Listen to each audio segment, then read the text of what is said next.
Welcome to Washington. I'm Britt Hume. George W. Bush says that this year the Democrats won't be able to scare senior citizens into the voting booths on the issue of Social Security. Al Gore's answer to that this day seemed to be, want to bet?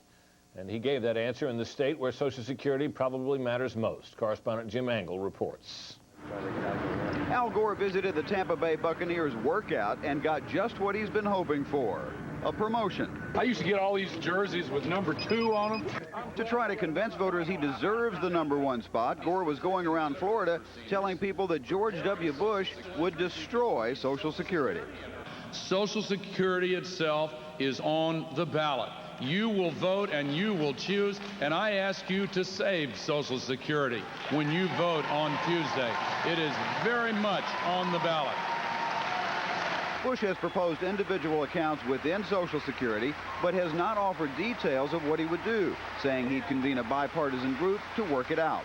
Gore ridicules the notion. Governor Bush refused and said that he would provide additional details after the election. That's fine. We're going to win Florida, and it won't matter.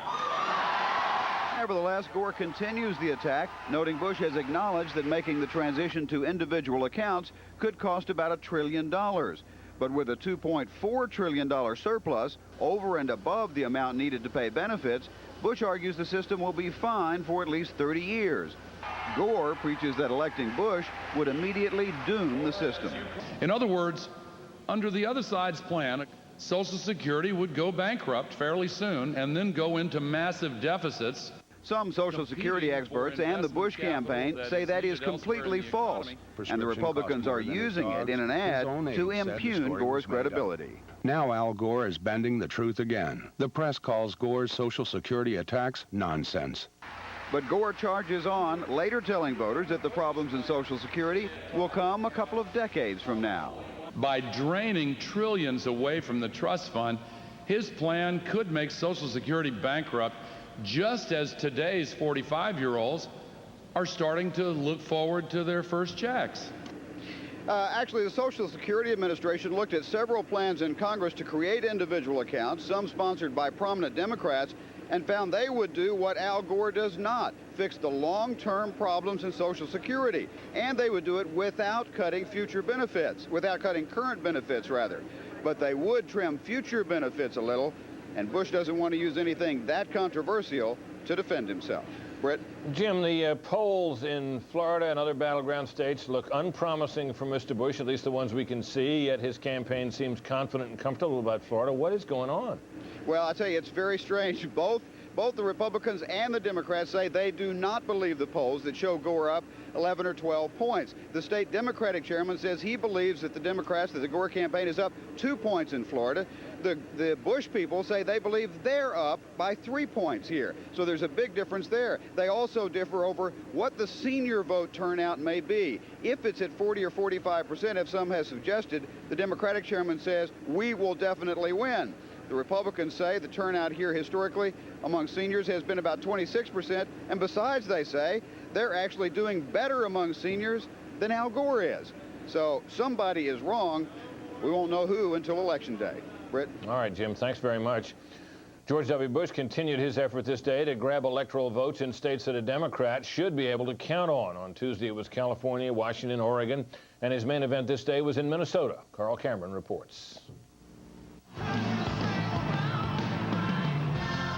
George W. Bush went to Jesse the Governor Ventura's state of Minnesota for a Texas-style smackdown on Al Gore's spending proposals. You add it all up and you get a $2 trillion spending spree over 10 years, about $20,000 per family spent on more government. His is a plan of spending without discipline, spending without priorities, and spending without an end. Minnesota is yet another Democratic-leaning state that Bush hopes to steal, and some recent polls suggest he does have a chance. Bush used Gore's congressional voting record to attack. 12 times while in Congress, he was rated a big spender by the National Taxpayers Union. 3 of those times, he earned the worst rating of any member of Congress. He'll take luck, but at Seattle's waterfront market earlier, Bush oozed confidence. Washington, too, leads Democratic, but some polls suggest a toss-up. Aides say Bush's confidence is both genuine and aimed at winning over those undecideds who vote for the candidate that they think will win so they can side with the winner. I'm here to tell you, you're going to get tax cuts when I win. Bush dismissed a poll giving Gore a growing lead in Bush's must-win state of Florida. We're going to win Florida. Bush's internal polls have the governor up 3 points in Florida, and aides suggested a soon-to-be-released Mason-Dixon poll will show Bush with a growing lead there.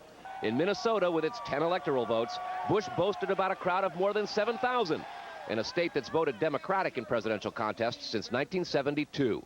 We're going to carry Minnesota. Yeah, you mark my words.